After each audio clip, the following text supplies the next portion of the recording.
Adenike Oladipo, your course lecturer for STE 313, teaching biology in senior secondary school. Our topic for discussion today is planning for biology teaching. There is a popular maxim that goes like this: he who fails to plan, plans to fail. In another dimension, a building contractor who sets out to build a house usually knows how it should look and has a plan to follow. The importance of planning before carrying out any piece of work cannot be overemphasized for an individual or organization, whether in the teaching enterprise or not. Today, we shall be looking at planning to teach biology. As a would-be biology teacher, you need varieties of knowledge and skills to become proficient in your classroom. You are the key factor that brings about learning and creates conducive learning environments. In this lesson, you will be exposed to all varieties of knowledge. The learning objectives are, by the end of this lesson, you should be able to explain the meaning of content knowledge, pedagogical knowledge, technological knowledge, and pedagogical content knowledge. You should also be able to describe and put to practice all the knowledge necessary to teach biology. And the last, you should be able to describe and put to practice all the fundamental activities that a good teacher performs before going into the classroom for any form of teaching. Planning for biology teaching. Teaching is more or less around-the-clock assignments. The teacher prepares very well before the actual classroom encounter and teaches almost every time and everywhere. An anonymous author once said, "A good teacher is like a candle. It consumes itself to light the way for others." A teacher's most important function or assignment is to prepare the learner to participate in a changing society. Today, I will be talking to you on the variety of knowledge you need to acquire before the classroom interaction. Of all the domains of knowledge required for teaching, the following are the major ones a would-be biology teacher should acquire. 1. Content knowledge. Let us give it an acronym. CK. Number 2. Pedagogical knowledge. PK. Number 3. Technological knowledge.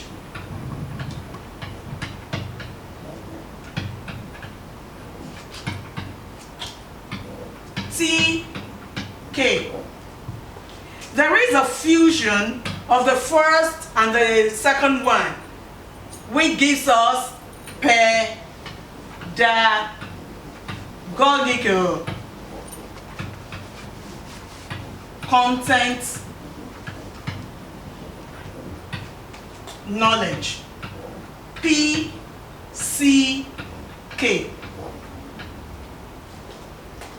The fifth knowledge you must acquire before the actual interaction in the classroom is the knowledge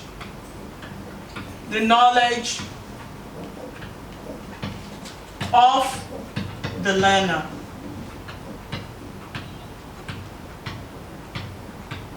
We will leave this without giving it an acronym. We will take all of this variety of knowledge one by one. Number one is content knowledge.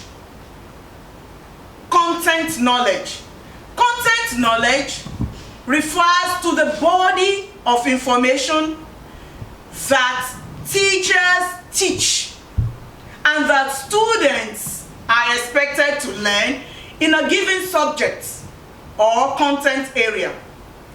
When you talk about content knowledge, you refer to concepts, principles, theories, practical knowledge, applications of the concept, principle, theory to problem solving, as well as acquisition and development of those skills. A biology teacher should realize that he or she could either stimulate or influence negatively the interest, attitude, and understanding of the student with the way the subject is approached from the knowledge perspective.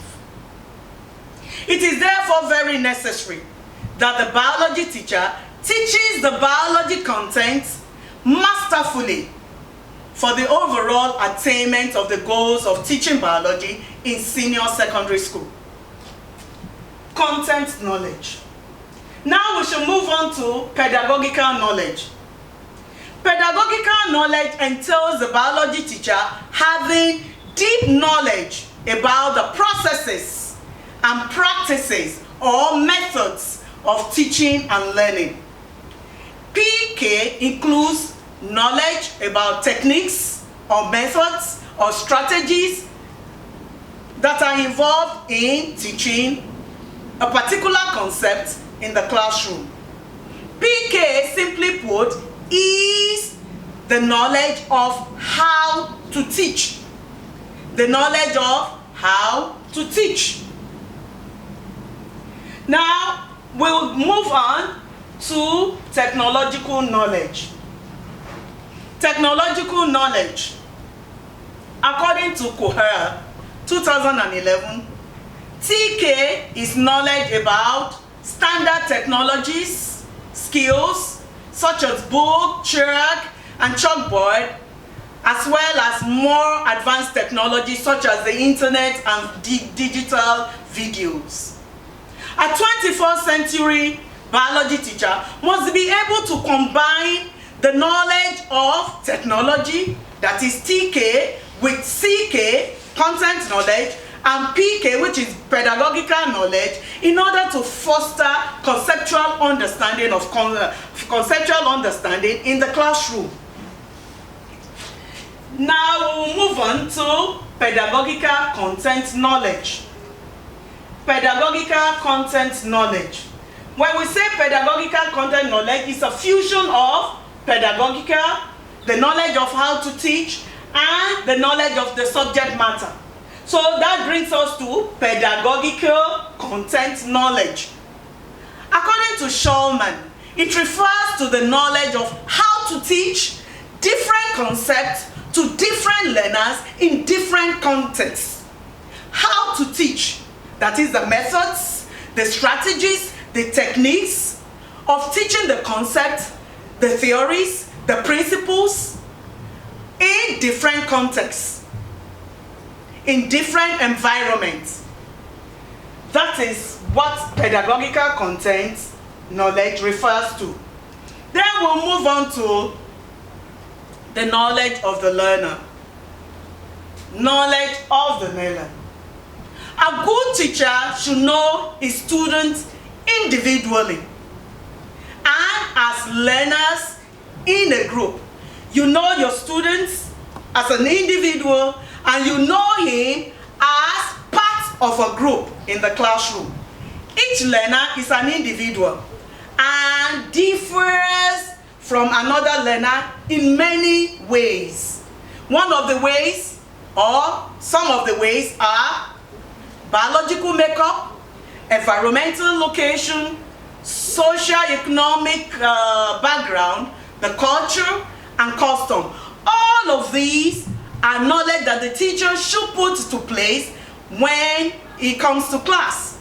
Because in the class is an heterogeneous mixture of students multitude, different students from different backgrounds, from different customs and traditions. So a teacher must have this knowledge in order to teach masterfully. In addition to the variety of knowledge that a would-be biology teacher should acquire before the actual classroom interaction, there are preparations that you have got to make.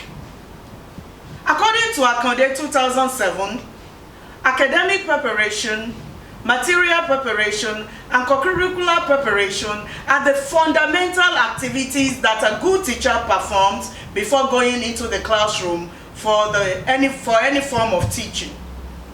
Let us, 1, academic preparation.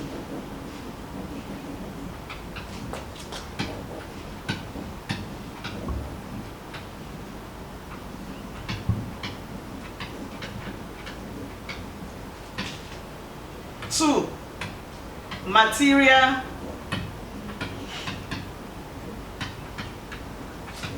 preparation.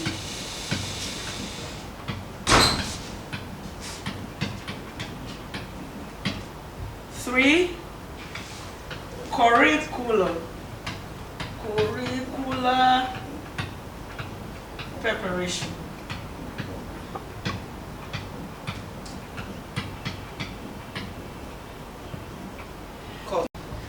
Let us look at the first preparation. What do we mean by academic preparation? A good teacher equips himself or herself adequately with all necessary intellectual abilities required for his proposed lesson. According to Adenike 2001, the following the informal academic preparation that the teacher engages in. The teacher selects the week's topics and breaks it down into daily topics.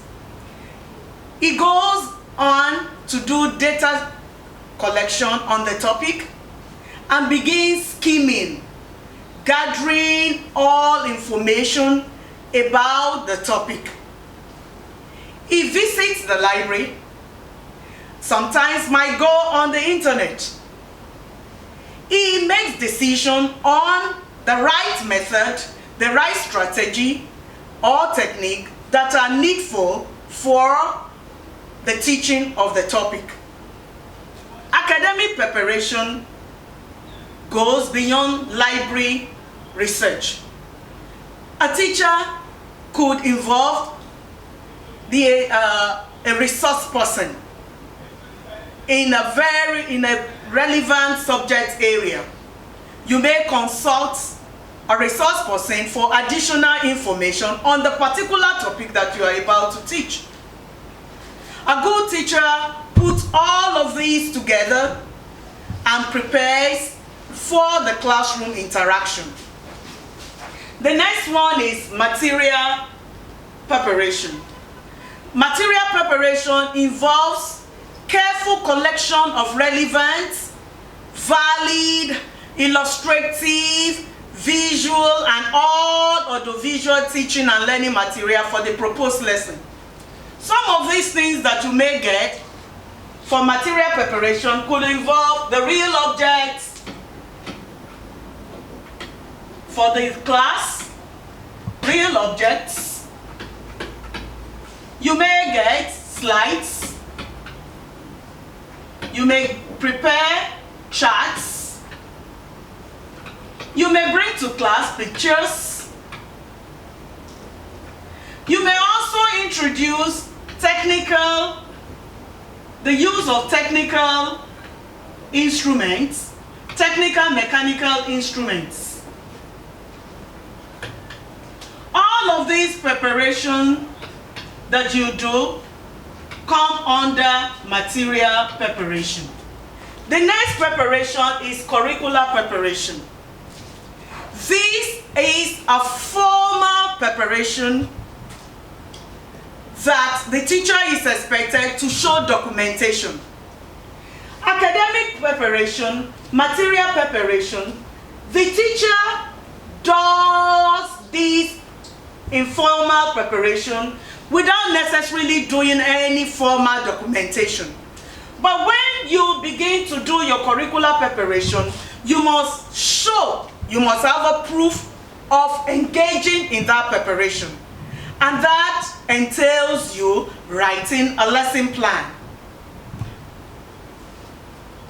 So in curricular preparation, a teacher does the lesson plan. At another lecture, we will be talking about the content of the lesson plan. Let us have a summary of today's lecture. We started by talking about the variety of knowledge that you need to acquire before you engage in classroom interaction. We mentioned CK, meaning content knowledge, PK, pedagogical knowledge, TK, technological knowledge, PCK, pedagogical content knowledge, and the knowledge of the learner. We also talked about the preparations that you need to make before the actual classroom interaction. We talked about 3 of them: academic preparation, material preparation, and curricular preparation. For the next class, I want you to try your hands on this.